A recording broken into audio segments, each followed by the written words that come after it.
Hello friends, आज मैं आपको बिग फिश ये 2003 की एक बड़ी सी adventure drama fantasy movie explain करने वाला हूँ। ये जो मूवी है, इस मूवी की स्टोरी बहुत ही अजीबोगरीब है। इस मूवी में एक लड़के के फादर मरने वाले होते हैं।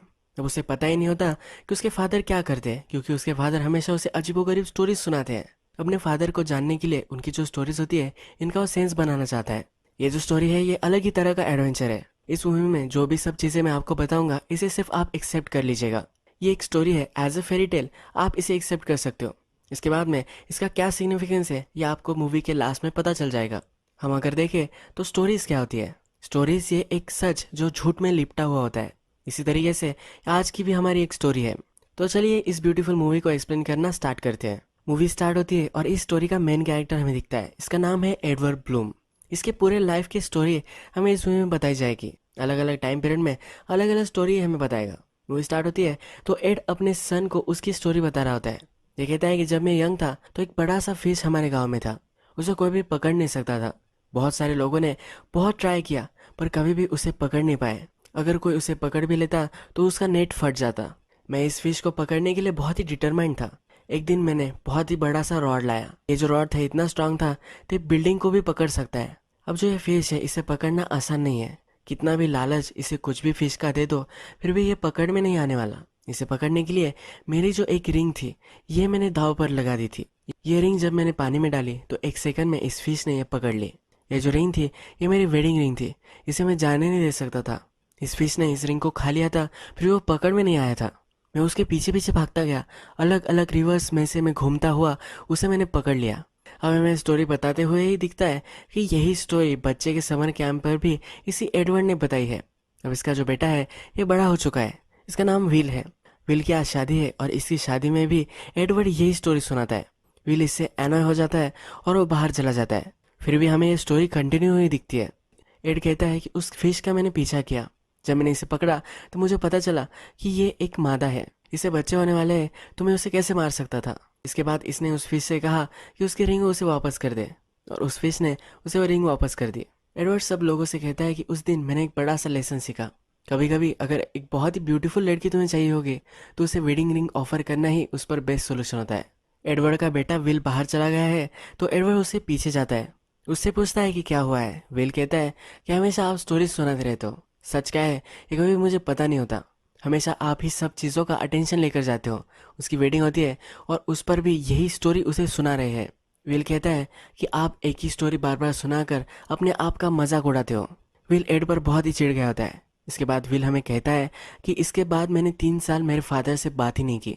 मैं अपनी मदर को कॉल करता था और मदर कह देती थी कि वो बाहर है, ऐसे वैसे, क्योंकि मुझे उनसे बात ही नहीं करनी थी। विल हमसे कहता है कि मेरे और मेरे फादर का जो रिश्ता है, ये बहुत ही अलग है।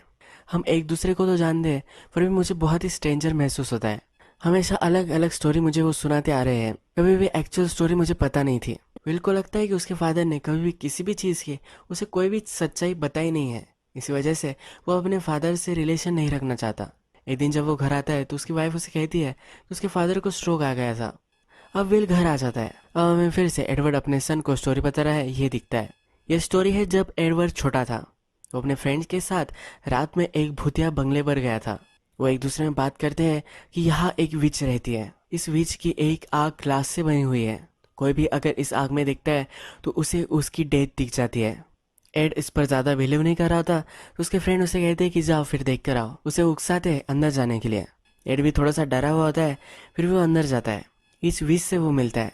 उसे वो कन्विंस कर लेता है कि उसके फ्रेंड से वो मिले। उसके फ्रेंड्स जब इस विच के आँख में देखते हैं तो कैसे मरने वाले हैं, यह सब उन्हें दिख जाता है। इसके बाद एडवर्ड घर तक इस विच को छोड़ देता है। ये इस विच को कहता है कि मरना बहुत ही बुरा हो सकता है। अगर आपको मरने के ख्याल आ गए तो आप सही से जी नहीं पाओगे। पर आपको अगर पता होगा कि आप कैसे मरने वाले हो, तो बहुत सारी चीज़ें आपको पता चल जाएंगी। बहुत सारे टाइम में आदमी को लगता है कि अब वो मरने वाला है, पर अगर उसे पता होगा कि इस तरह से वो नहीं मरने वाला, तो ये बहुत ही ईजी हो जाएगा। एड फिर देख लेता है कि वो किस तरह से मरने वाला है, और उसे ये देख कर सही लगता है कि ये ठीक है, कोई भी उसमें प्रॉब्लम नहीं है। इसके बाद नेक्स्ट सीन में हमें दिखता है कि वेल घर आ चुका है।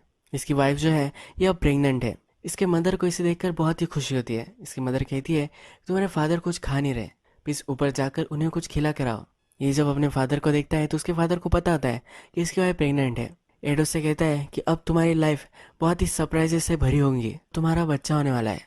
तुम उसे बिगाड़ने की कोशिश करोगे, मेरी तरह मिसलीडिंग उसे ट्रूथ बताओगे, और फिर भी वो सही से एक आदमी बन जाएगा।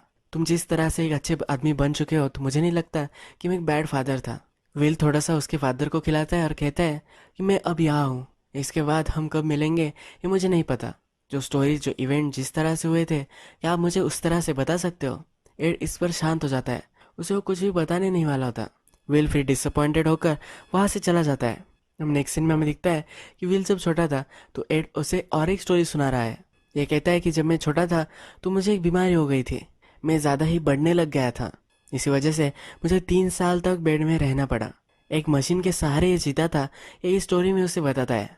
एड कहता है कि मुझे बहुत वक्त फिर मिला था, मैंने सब इंसाइक्लोपीडिया पढ़कर डाली, इससे मुझे पता चला कि एक फिश होता है, अगर उसे छोटे से बॉल में तुम रखो तो वो छोटा ही रहेगा, और अगर उसे ओशन में छोड़ दो तो 3-4 गुना वो बढ़ सकता है। इसी तरह से मुझे भी लगा था, मुझे लगा कि अब मैं बड़ा होने वाला हूँ, इसी वजह से मुझे ये सब तकलीफ आ रही है। इसके बाद एड कहता है कि जब मैं बड़ा हुआ तो सबके साइज में मैं बहुत ही बड़ा था, उनकी जो स्पोर्ट्स टीम थी उसमें वो फर्स्ट आता था, हर बार साइंस कंपटीशन हो या कोई भी हो इसमें यह फर्स्ट ही आता था। अपने टाउन में आग वगैरह लग गई तो इससे वो हेल्प करता था। एक दिन इनके टाउन में एक बड़ा सा राक्षस आ गया, इसने पूरा खेत खा डाला, ये बहुत ही बड़ा इशू हो गया था। इस टाउन के मेयर ने एक मीटिंग ली, इनमें सब लोग थे। इन लोगों ने कहा था कि अब इस मॉन्स्टर को मार देना चाहिए। मेयर कहता है कि इस शहर में वायलेंस नहीं होने दूंगा। एड फिर आगे आता है, एड कहता है मैं उससे बात कर सकता हूँ। कोई भी ये काम करने के लिए रेडी नहीं था, पर एड करेजियस था। एड फिर रिवर के पास एक केव में आ जाता है। जब ये राक्षस से बात करने लग जाता है तो सिर्फ राक्षस की सांसों से ये बाहर फेंका जाता है। एड इस राक्षस को कहता है कि जब तक तुम बाहर नहीं आओगे तब तक मैं यहाँ से नहीं जाने वाला। ये राक्षस फिर बाहर आ जाता है, ये उससे पूछता है कि तुम यहाँ क्यों आए हो। एड कहता है कि एज ए ह्यूमन सेक्रीफाइस, कि तुम मुझे खा सको इसके लिए मैं आया हूँ। ये जो राक्षस है कहता है मैं तुम्हें नहीं खाने वाला। एड उसे समझाता है और कहता है तुम्हारा सिर्फ साइज बड़ा है, तुम भी हमारे जैसे ही हो। क्या तुमने कभी सोचा है कि तुम्हारे लिए ये टाउन छोटा सा है, अगर तुम बड़े से टाउन में जाओगे तो तुम्हें वो लोग एक्सेप्ट कर सकते हैं। एड कहता है कि मैं छोटा सा हूँ, पर मेरी जो विल है, मुझे कुछ कर कर दिखाना है, ये बहुत ही बड़ी है। मेरे लिए भी ये टाउन बहुत ही छोटा सा ही है, मुझे भी सिटी में जाना है, हम दोनों साथ चल सकते हैं। ये राक्षस फिर उसे एक फ्रेंड मिल गया है और उसे एक्सेप्ट करने वाला शहर भी होगा, इसे एक आशा में अब वो रेडी हो जाता है। विल को मेडल दिया जाता है और ये शहर की खींच होती है। मैन उसे कहता है कि जब भी तुम्हें फिर से वापस आना हो तब इस शहर के दरवाजे तुम्हारे लिए खुले होंगे। इसे सब लोग फिर अलविदा करते हैं। ये राक्षस के साथ शहर जाने के लिए चलने लग जाता है। अब अगर इस स्टोरी में हम देखें तो एड जब छोटा था तो उसे एक बीमारी हो गई थी, इसी वजह से उसे 3 साल तक यहाँ रुकना पड़ा था। पर अपने बेटे को अगर उसने ऐसा कहा तो ये बहुत ही ज़्यादा डिप्रेसिंग स्टोरी हो जाएगी। इसके अलावा अपने बेटे को कहता है कि वो बड़ा होने लग गया था। 3 साल तक उसे इंसाइक्लोपीडिया पढ़ना अच्छा लगता था, तो उसे वो करने के लिए मिला। एक पॉजिटिव वर्जन और एक इपिक वर्जन उसे सुनाता है। उसके टाउन में एक बड़ा सा राक्षस आ गया था, तो उसे निकालने के लिए उसने क्या क्या किया ये अपने सन को बताता है। अगर हम इसे रियल लाइफ से कंपेयर करें तो राक्षस एक सिंबॉलिक जेस्चर रिप्रेजेंट करता है। ये जो राक्षस है ये आउटकास्ट है, कोई भी इसे पसंद नहीं करता। एडवर्ड जो है ये भी इसी टाउन में यही फील करता है, उसे कुछ बड़ा करना है, इसी वजह से वो सिटी में जाना चाहता है। ये दोनों फिर फ्रेंड हो गए और ये दोनों सिटी में चले गए। अगर रियलिटी में जो हुआ था अपने सन को बता देता तो इसकी इंटेंसिटी नहीं रहती, इसका जो मैसेज है ये क्लियर नहीं जाता। जैसे मूवी प्रोग्रेस होती रहेगी तो और भी चीज़ें मैं आपको बताता रहूँगा। फिर से स्टोरी अब स्टार्ट हो जाती है और एड हमें राक्षस के साथ दिखता है। जब ये रास्ते से जा रहा होता है तो 2 रास्ते इन्हें दिखते हैं, ये दोनों रास्ते एक ही जगह पर जाने वाले होते हैं। एड राक्षस से कहता है कि मुझे इस रास्ते से जाना है, ये एडवेंचर भरा है और बहुत ही डेंजरस है, यहाँ क्या है ये मुझे पता नहीं है, तो मुझे ढूंढना है। और राक्षस को बता कर जाता है कि हम फिर से मिलेंगे। राक्षस को उस पर बिलीव नहीं होता, तो अपनी सब चीज़ें वो राक्षस को दे देता है। वो कहता है कि मेरे लिए ज़रूर तुम वेट करना। एड फिर इस जंगलों से होते हुए निकल जाता है। इस जंगलों में इसे बहुत सारी डिफ़िकल्टीज आती है, पर इससे वो जूझता है। ये कहता है कि अगर तुम डिफ़िकल्टीज से नहीं गुजरे तो कुछ अच्छा तुम्हें कैसे मिल सकता है। यह जब ये जंगल पार कर लेता है तो वहाँ एक बहुत ही अच्छा सा टाउन उसे दिख जाता है। इस टाउन का नाम है स्पेक्टर। वहाँ पर जो लोग होते हैं इसे वेलकम करते हैं, ये कहते हैं कि तुम तो बहुत ही जल्दी आ गए, हमें लगा था कि तुम बाद में आने वाले हो। एडोर बिलीव नहीं करता कि ये लोग सब उसे जानते हैं। ये जो टाउन है ये बहुत ही फिक्शनल है। एड कहता है कि हमारे गांव से एक पोएट भी यहाँ आया था। यहाँ जो आदमी होता है ये कहता है कि वो अभी भी यही है। इस पोएट से मिलने फिर विल जाता है। विल इस पोएट से पूछता है कि इतने टाइम तक तुम इस टाउन में रहे हो, क्या फिर से वापस तुम्हें घर जाना है, ऐसा कभी भी नहीं लगा। ये पोएट कहता है कि ये बहुत ही पीसफुल है, यहाँ कभी भी ज़्यादा गर्मी नहीं होती, कभी भी ज़्यादा ठंडी नहीं होती। ये रहने के लिए बहुत ही परफेक्ट टाउन है, कभी मैं इसे छोड़कर नहीं जा सकता। यहाँ रहने के लिए जो सब चीज़ें चाहिए ये सब कुछ अवेलेबल है। आदमी अगर यहाँ आ गया तो उसे कहीं भी जाने की कोई भी ज़रूरत नहीं है। पर एड को ये एक्सेप्ट नहीं होता। एड एक फ्री स्पिरिट होता है। ये कहता है कि मुझे पता है कि ये बहुत ही परफेक्ट है, पर फिर भी मुझे सब कुछ चीज़ें देखनी है। एक्चुअल लाइफ में जो सब एडवेंचर्स है मुझे फील कर कर देखने हैं। मुझे पता है कि मुझे इस तरह से लाइफ मिल नहीं सकती। मैं रिग्रेट भी इस डिसीजन को कर सकता हूँ, फिर भी मुझे ये डिसीजन लेना है। सब लोग इससे नाराज़ होते हैं क्योंकि अब वे वापस जाना चाहता है। विल सिर्फ 18 साल का है तो उसने अभी लाइफ देखी नहीं है। ये लाइफ देखने के लिए सब ऐशो आराम छोड़कर वो वहाँ से निकल पड़ता है। जाते वक्त पोएट उसे हेल्प करता है। जब ये जंगल में होते हैं तो पोएट अपनी कविता उसे सुना रहा होता है। ये जो कविता होती है ये सिर्फ 3 लाइन्स की होती है। ये जो पोएट है इस टाउन की ऐश आरामों की जो लाइफस्टाइल है इसमें घुल मिल चुका है। इसी वजह से ये सही से काम नहीं कर पाता। एड जब जा रहा होता है तो उसे एक पॉन्ड में मरमेड भी दिखती है। इस मरमेड का वो पीछा करता है पर इसे पकड़ नहीं पाता। वहाँ पर एक छोटी लड़की आती है। ये छोटी लड़की उसे पसंद करती है, ये वो कह देती है। एड कहता है कि इस टाउन में फिर से वापस आऊँगा, पर मेरा अब ये टाइम नहीं है। जब सही टाइम होगा तो 100% मैं यहाँ वापस आने वाला हूँ। इसके बाद फिर से जंगल में एड घुस जाता है और जब यहाँ से जा रहा होता है तब पेड़ उसे जकड़ लेते हैं। ये बहुत ही डर जाता है। उसे लगता है कि अब वो मरने वाला है, पर तभी उसे याद आ जाता है कि इस तरह से वो नहीं मरने वाला। उसकी डेथ कैसे होने वाली है ये उसे पता है। हमें फिर से बूढ़ा एड दिखाया गया है और रात में अपनी फैमिली के साथ वो डिनर करता है। जब रात हो जाती है तो उसकी डॉटर इन लॉ उसके पास आकर बैठ जाती है। उसे वो अपने बचपन की स्टोरी सुनाता है। वो कहता है कि ड्रीम से मुझे पता चल जाता था कि कोई मरने वाला है। मुझे पहले पता चला था कि मेरी एंड मरने वाली है। यह मैंने जब मेरे मदर और फादर से कहा तो उन्होंने मुझ पर बिलीव नहीं किया और नेक्स्ट दिन सचमुच में मेरी एंड मर गई। कुछ दिनों बाद मुझे फिर से सपना आया। उसमें मुझे पता चला कि मेरे फादर मरने वाले हैं। मैंने मेरे फादर को ये सब बातें की। मेरे फादर ने कहा कि उन्हें कुछ भी नहीं होने वाला, पर फिर भी वो रैटल हो चुके थे। दूसरे दिन जब वो काम पर गए तो डर डर कर ही काम कर रहे थे। पूरे दिन में उनकी डेथ होने वाली है इसका वो इंतज़ार करते रहे, पर ये हुआ नहीं। जब वो घर वापस आए तो अपनी वाइफ से उसने कहा कि मेरा डे बहुत ही ख़राब गया था। एड की मदर बोली कि तुम्हारा दिन खराब गया है, मेरा तो उससे भी बदतर था। सुबह मैं जब उठी तो दूध वाला हमारे पोस्ट पर ही मर कर पड़ा हुआ था। ये बहुत ही फनी स्टोरी थी। इसका मतलब था एड एक नाजायज़ बच्चा था। अगर हम यहाँ एनालाइज करें तो एड नाजायज़ बच्चा था। ये बहुत ही सीरियस सिचुएशन होती है। बहुत लोगों को इससे इफेक्ट होता है और ये किसी को बता पाना भी बहुत ही ज़्यादा डिफिकल्ट हो सकता है। एड अपनी डॉटर इन लॉ को ये बताता है तो इसे एक फ़नी बना देता है।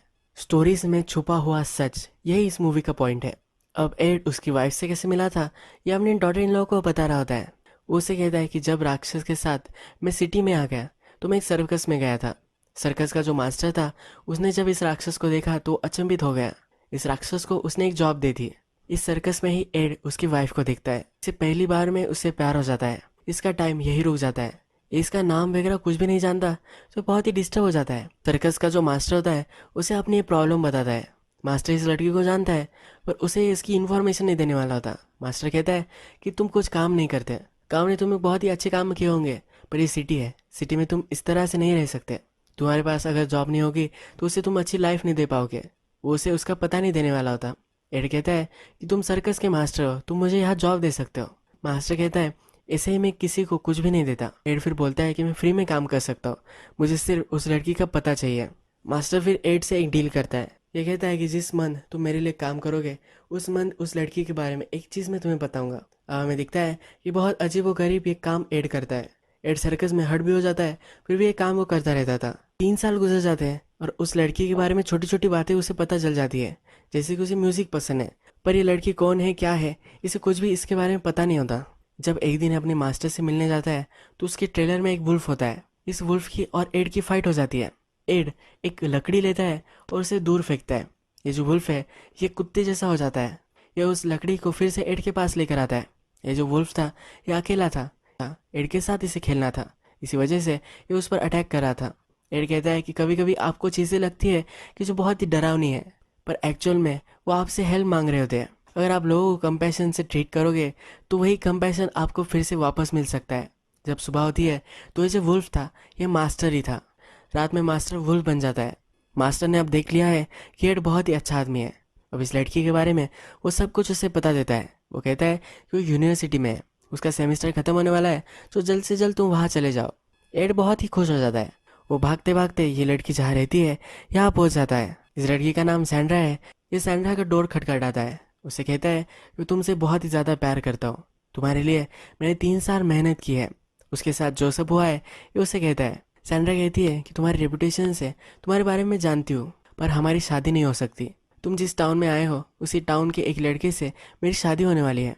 विल फिर हमें कहता है कि जिस टाउन से बचकर मैं यहाँ आया हुआ था, मेरे रूट से मैं बच रहा था, पर वही मैं फिर से वापस आ चुका हूँ। अगर वो टाउन से नहीं निकलता तो सैंड्रा से शादी कर सकता था। एड को फिर रियलाइज़ होता है कि इतनी आसानी से जिस औरत से वो प्यार करता है इसे वो जाने नहीं दे सकता। ये फिर उसके क्लासरूम में उसे प्यार करता है। ये बड़ा से अक्षरों से में लिखता है। आकाश में प्लेन से उसका नाम बनाता है। उसके घर के सामने बहुत सारे फूल वो रख देता है। सैंड्रा फिर इस सब से इम्प्रेस्ड हो जाती है। जिस लड़के से सैंड्रा की शादी होने वाली है वो भी वहाँ आ जाता है। ये विल का बचपन का फ्रेंड ही होता है, पर इन दोनों में कभी नहीं जमती। विल हमेशा फर्स्ट आता था और ये कभी भी फोकस में नहीं आ पाया। सैंड्रा एड से कहती है कि प्लीज़ इसे मत मारना। एड फिर बहुत मार खाता है। सैंड्रा फिर जिससे उससे शादी होने वाली होती है उससे ब्रेकअप कर लेती है। इन दोनों की फिर शादी हो जाती है। ये फिर अपनी स्टोरी में कहता है कि मुझे आर्मी में जाना पड़ा। जो प्रेसिडेंट थे इनका उन्हें ऑर्डर आया था और जो सब यंग जनरेशन थी इन सब को मिलिट्री में सर्व करने पड़ने वाला था। इन्हें 3-4 साल वहाँ सर्व करने थे, पर अगर एड ने अलग अलग मिशंस ले लिए जो बहुत ही डेंजरस थे तो उसे एक ही साल सर्व करना पड़ेगा। तो इस तरह के मिशन एड ने लिए। इसी मिशन पर कोरियन लोगों से उसे न्यूक्लियर पावर प्लांट के प्लान्स छीनने थे। ये छीनने के लिए वो एक सर्कस टाइप जगह पर ही आ गया। उसने जब वहाँ से प्लान चुरा लिए तो वहाँ 2 शो गर्ल्स आ गई। ये दोनों एक दूसरे की बॉडी से कनेक्टेड थी। ये बहुत ही डर चुकी थी। अगर इनने सिपाहियों को बुला लिया तो एड मर सकता था। एड ने फिर सैंड्रा की फोटो इन्हें दिखाई। एड कहता है मेरे वाइफ के पास मुझे फिर से जाना है। इन दोनों लड़कियों ने फिर से वहाँ से निकलने के लिए हेल्प की। एड को वापस आने में बहुत ज़्यादा टाइम गुजर गया। सैंड्रा को लगा ये मर चुका है। मिलिट्री ने भी ये अनाउंस कर दिया था। पर जब एड वापस आ गया तो सैंड्रा बहुत ही खुश हुई थी। हमें फिर से प्रेजेंट दिखाया जाता है। हमें एड का सन विल और उसकी वाइफ बेड में है ये हमें दिखता है। उसकी वाइफ कह रही होती है तुम्हारे फादर की लव स्टोरी बहुत ही इंटरेस्टिंग है। ये स्टोरीज है फिर भी इन्हें सुनना बहुत ही अच्छा लगता है। विल कहता है कि ये स्टोरीज है सुनना अच्छा लगता है तो सही है, पर ये गलत भी है। मेरे फादर कौन है ये मुझे पता ही नहीं है। उनकी एक पूरी लाइफ अलग है ये मुझे लगता है। मैं जब भी छोटा था तो मेरे आसपास वो कभी भी नहीं थे। मुझे सपोर्ट करने के लिए मुझे वो चाहिए थे, पर कभी भी वो मेरे आसपास नहीं थे। नेक्स्ट दिन सुबह जब होती है तो विल अपने फादर के पास आता है। उसकी जो फ्रस्ट्रेशन है कि वो अपने फादर को नहीं जानता ये सब अपने फादर को कहता है। ये कहता है कि एक बार लास्ट बार मुझे सब कुछ सच बता दो, तुम कौन हो ये मुझे जानना है। एड कहता है कि जब से मैं बॉर्न हुआ हूँ मैं यही हूँ। मैं कोई भी अलग आदमी हो ये मैं तुम्हें नहीं दिखाना चाहता। एड डिसअपॉइंटेड होकर वहाँ से चला जाता है। विल की मदर उससे कहती है कि तुम्हारे फादर का जो सामान है उसे तुम सॉर्ट कर दो। विल स्टोरेज रूम में आता है तो वहाँ बहुत अजीब अजीब चीज़ें वो देखता है। जब एड छोटा था तो एक मशीन के सहारे वो 3 साल तक रहा था। ये एक्चुअल में मशीन एग्जिस्ट करती है, यानी कि एड जो सब कह रहा था इसमें कुछ ना कुछ तो सच्चाई थी। ये विल को पता होता है। फिर से हमें विल की स्टोरी स्टार्ट हुई दिखती है। विल कहता है कि जब मैं आर्मी से वापस आ गया था तो मेरी लाइफ परफेक्ट थी। मुझे सिर्फ मेरे वाइफ के लिए एक अच्छा सा घर बाय करना था। मिलिट्री में जाकर आने के बाद ये सेल्समैन बन गया। हमेशा रोड पर ही रहता था। एड एडवेंचरस होता है। अलग अलग जगह पर जाना उसे अच्छा लगता है, तो इसी वजह से ये जो रोड जॉब है इसके लिए परफेक्ट होता है। अब हमें दिखता है कि एड बहुत ही अच्छा सेल्समैन बन जाता है। इसकी वजह से इसके बाद बहुत ही अच्छी कार भी आ जाती है। एक दिन जब एड टाउन में था और बैंक में आया हुआ था तब वहाँ उसका पोएट फ्रेंड आ गया जो उस बहुत ही अच्छे से टाउन में रह रहा था। एक दूसरे को देखकर बहुत ही सरप्राइज हो गए। एड ने उसे पूछा इतना परफेक्ट टाउन छोड़कर तुम वापस कैसे आ गए। इस राइटर ने उसे कहा कि तुम जाने के बाद मुझे रियलाइज़ हुआ कि बाहर भी बहुत सारा एडवेंचर है। इसी वजह से पूरी लाइफ में अब एडवेंचरर की तरह जीना चाहता हूँ, इसलिए अब मैं ये बैंक लूटने वाला हूँ। ये पोएट फिर गन निकाल लेता है और इस बैंक को लूटता है। एड की गाड़ी में वो बैठा हुआ होता है। एड को उसने वॉल्ट लूटने के लिए बोला हुआ होता है। ये जो वॉल्ट होता है ये खाली होता है। एड फिर पोएट को समझाता है ये जो सिटी है ये बैंकरप्ट हो चुकी है, इसी वजह से इसमें ज़्यादा कुछ पैसे नहीं है। वो उसे कहता है कि अगर तुम्हें पैसे ही चाहिए तो बैंक लूटना ये सही काम नहीं है। तुम्हें अगर सचमुच में अच्छे पैसे चाहिए होगे तुम वॉल स्ट्रीट में जा सकते हो। सब चीज़ें उसे वॉल स्ट्रीट के बारे में समझाता है, यानी कि अगर पोएट स्टॉक मार्केट में इन्वेस्ट करेगा तो बहुत ही रिच बन सकता है। इसके बाद एड हमें कहता है कि पोएट ने सचमुच में वैसा ही किया। उसे जब $1,000,000 मिले तो उसमें से $10,000 उसने मुझे दे दिया। इस पैसों से मैंने एक बड़ा सा घर बाय कर लिया। उसका जो सपना था उसकी वाइफ के लिए घर लेना उसने वो पूरा कर डाला। अब अगर हम इस स्टोरी में देखें तो उस पोएट को एड ने हेल्प की थी। फाइनेंशियल सिचुएशन के लिए उसे क्या करना चाहिए ये उसे गाइड उसने किया था। एक सिंपल चीज़ थी, पर जब इसने रॉबर इसमें डाली, उसे बहुत ज़्यादा फ़ायदा हो गया, ये सब चीज़ें उसमें डाली, तो ये बहुत ही इंटरेस्टिंग बन गई। ये स्टोरी कोई भी भूलने नहीं वाला। अब हमें फिर से प्रेजेंट दिखाया जाता है। विल अपने फादर की सब चीज़ें सॉर्ट आउट कर रहा होता है। उसे कुछ पेपर्स मिलते हैं, इसमें उसके फादर के नाम पर एक बड़ा सा घर है, ये उसे पता चलता है। उसका शक होता है कि उसके फादर का कहीं अफेयर चल रहा था। उसे लगता है कि यहाँ जाएगा तो उसे वो औरत मिल जाएगी। वीर फिर वहाँ विजिट करने के लिए चला जाता है। हाउस में जो औरत रह रही है, इस औरत को जब हम देखते हैं तो मूवी के फर्स्ट में हमें जो विच दिखाई गई थी, ये वही औरत है, पर ये अभी विच बनी हुई नहीं है। विल उसके घर में आता है, उसे कहता है कि मुझे पता है कि तुम्हारे और फादर में कुछ तो था। मेरे फादर बहुत सारी औरतों के साथ फ्लर्ट करते थे, उनके बहुत सारे चक्कर होंगे, ये मुझे पता था। ये कहती है कि मैं बता सकती हूँ तुम्हारे फादर और मेरे बीच में क्या रिलेशनशिप थी, पर तुम्हारे मन में जो तुम्हारे फादर की इमेज है, इसे मैं नहीं ठुकराना चाहती। विल इसे थोड़ा सा फोर्स करता है। इसके बाद फिर हमें और एक स्टोरी ये सुनाती है। ये कहती है कि विल सेल्समैन था, तो रोड से वो जा रहा था। एक दिन स्टॉर्म आ गया और वो फिर से स्पेक्टर टाउन में आ गया। ये वही टाउन था जो मूवी के फर्स्ट में हमने देखा था, जो बहुत ही परफेक्ट टाउन था। जब इस टाउन में वो वापस आ गया तो ये टाउन बर्बाद हो चुका था। यहाँ के लोगों से जब उसने बात की तो उसे पता चला कि टाउन बैंकक्रप्ट हो चुका है। एड को बहुत ही बुरा लगा। एड को अब इस टाउन को फिर से बनवाना था। इसी वजह से उसने अपने जो सब फ्रेंड्स थे इनसे मदद ली। जो सर्कस का मास्टर था ये भी अमीर था। उसके बाद उसका वॉल स्ट्रीट का फ्रेंड जो पोएट है ये भी अमीर था। इन सब की मदद लेकर उसने एक ट्रस्ट ली और पूरे टाउन को बाय कर लिया। इससे जो टाउन है ये फिर से सही से बन सकता है। लास्ट घर बचा हुआ था, तो उसे खरीदने जब वो गया तो ये लड़की वहाँ थी। इसने एड से कहा कि वो ये हाउस बेचना नहीं चाहती। इनकी बातों बातों में इसे पता चला कि जो स्पेक्टर में जो छोटी लड़की थी जिसने उसे कहा था कि वो उसे पसंद करती है, ये वही लड़की है। इसका दिल टूट चुका था। अब ये दोनों एक दूसरे से फिर से मिल गए हैं। उसे कहती है कि प्लीज़ यहाँ से चले जाओ। जब एड वहाँ से जा रहा होता है तो इस घर का डोर टूट जाता है। अब इस घर को सही करना एड का प्रोजेक्ट बन जाता है। ये घर टेढ़ा होता है तो अपने मॉन्स्टर फ्रेंड से वो हेल्प लेता है। इसे वो सही से करता है, इसे पेंट वगैरह करता है और पूरे घर की मरम्मत कर देता है। जब इस लड़की को हेल्प कर रहा था तभी इन दोनों में नज़दीकी आ गई। इसे किस करने वाली थी पर एड ने उसे रोक लिया।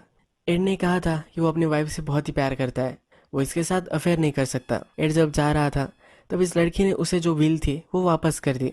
इसके बाद बहुत सारा टाइम गुजर गया और जहाँ लड़की रहती थी ये विच बन गई।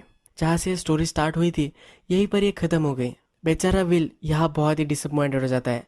जिस तरह से उसके फादर उसे कुछ भी सच स्टोरी नहीं बताते, उसी तरह से उसे लगता है कि ये औरत भी इसी तरह से उसे झला दे रही है। विल जब घर पर आता है तो उसे पता चलता है कि उसके फादर को फिर से स्ट्रोक आ चुका है। अब इसके फादर मरने वाले हैं। विल अपने फादर से लास्ट बात करने के लिए आता है। इस हॉस्पिटल में जो डॉक्टर होता है ये विल से बात करता है। ये विल से पूछता है कि क्या तुम्हें पता है कि तुम कैसे बॉर्न हुए थे। विल कहता है कि मेरे फादर ने मुझे कभी सच्चाई बताई नहीं है। डॉक्टर कहता है कि तुम्हारी मदर प्रेग्नेंट थी पर तुम्हारे फादर जॉब के लिए बाहर गए थे। तुम जब बॉर्न हुए थे तभी यहाँ नहीं थे। डॉक्टर फिर उसे समझाता है तुम्हारे फादर ने तुम्हें जो स्टोरी बताई होगी बहुत ही एडवेंचरस होगी। अगर ये स्टोरी जैसी है वैसे अगर वो तुम्हें बता देते तुम्हें मज़ा नहीं आता। तुम कैसे जन्मे थे इसकी स्टोरी अब तुम्हें हमेशा से याद रहेगी। डॉक्टर कहता है कि अगर मुझे दो वर्जन्स में से चूज़ करना होगा तो मैं फिक्शन वाला वर्जन ही चूज़ करूँगा। विल फिर इस पर सोचने लग जाता है। इसके फादर फिर उठ जाते हैं। इसके फादर उसे बोलते हैं कि अब मैं कैसे मरने वाला हूँ इसकी स्टोरी तुम मुझे सुनाओगे। विल को पता चल जाता है कि उसके फादर उससे क्या कहना चाहते थे। इसके फादर मरने वाले हैं। ये बहुत ही डिफ़िकल्ट चीज़ है लाइफ में। इस तरह से बहुत सारी डिफ़िकल्ट चीज़ों से आपको गुजरना पड़ता है। इसे आप किस तरह से इंटरेस्टिंग बना सकते हो, इसे किस तरह से पॉजिटिवली आप देख सकते हो, इसका एक ही वे है कि इसे एक फिक्शनल स्टोरी में कन्वर्ट कर दे। इसके फादर अब किस तरह से मरने वाले हैं और इनका फ्यूनरल वगैरह किस तरह से होगा, इसकी एक फिक्शनल स्टोरी बनाकर विल उन्हें सुनाना स्टार्ट कर देता है। ये अपने फादर को कहता है कि एक दिन अचानक से तुम उठ गए और अच्छे हो गए। हॉस्पिटल में हमें सब लोग रोकना चाहते थे पर हम कभी भी नहीं रुके। हम वहाँ से भागते भागते गाड़ी में बैठ कर चले गए। इस रास्ते में ट्रैफिक थी पर आपके जो मॉन्स्टर फ्रेंड थे उन्होंने इस ट्रैफिक को बाहर निकालने के लिए बहुत ही हेल्प की। सब गाड़ियों को रास्ते से बाहर उन्होंने निकाल दिया। मैंने फिर आपको गोद में उठा लिया। अचानक आपका जो वेट था वो बहुत ही कम हो चुका था। जब हम रिवर के पास आए तो सब आपके फ्रेंड्स वहाँ थे, यानी कि सर्कस का मास्टर, कोरिया में जो ट्विंस लड़कियाँ उसे मिली थी ये लड़कियाँ, जो पोएट था वो, और उसका मॉन्स्टर फ्रेंड तो यहाँ है ही। जो सब लोग एड को जानते थे वो सब यहाँ थे। ये हंसी खुशी उसको चेयर कर रहे थे। विल फिर अपने फादर को रिवर के पास लेकर आया। जब पानी में अपने फादर को उसने डाला तो उसके फादर फिश बन गए। एक बड़े से फिश वो बन गए हैं। यही वो स्टोरी ख़त्म कर देता है। ये अपने फादर को कहता है कि जो तुम हमेशा से थे वो तुम बन गए। इतने बड़े आप फिश है तो आपको कोई पकड़ नहीं सकता, आपको कोई रोक नहीं सकता। डेथ ये बहुत ही डिफिकल्ट सब्जेक्ट होता है। इसके बाद क्या होने वाला है किसी को पता नहीं है। विल के फादर एड ये भी अपने डेथ के लिए बहुत ही परेशान होते हैं, ये डर रहे होते हैं। पर उनका सन यानी कि विल जब इन्हें स्टोरी सुनाता है तो अब ये चैन से मर जाते हैं। अब हमें एड का फ्यूनरल दिखाया जाता है। इस फ्यूनरल में सब लोग आते हुए दिखते हैं। सर्कस का मास्टर, ट्विन और वो मॉन्स्टर ये सब वहाँ आ चुके हैं। अब हमें रियलिटी में वो कैसे थे ये सब दिखता है। एड ने स्टोरी में हमें बताया था कि ये जो ट्विन्स थी एक दूसरे से जुड़ी हुई थी, पर ये रियलिटी में वैसा नहीं था। एक्चुअल में ट्विन्स थी और हमेशा एक दूसरे के साथ वो रहती थी। इसी वजह से उसने फिक्शन में एक दूसरे से जुड़ी हुई थी ये उसने बता दिया था। जो मॉन्स्टर स्टोरी में उसने बताया था वो इतना बड़ा सा मॉन्स्टर नहीं था, यह सिर्फ बहुत ही हाइटेड आदमी था। यानी कि एड ने जो रियलिटी थी उसको सिर्फ एग्जैजरेट कर कर बताया था। हमें दिखता है कि विल को भी बच्चा हो चुका है।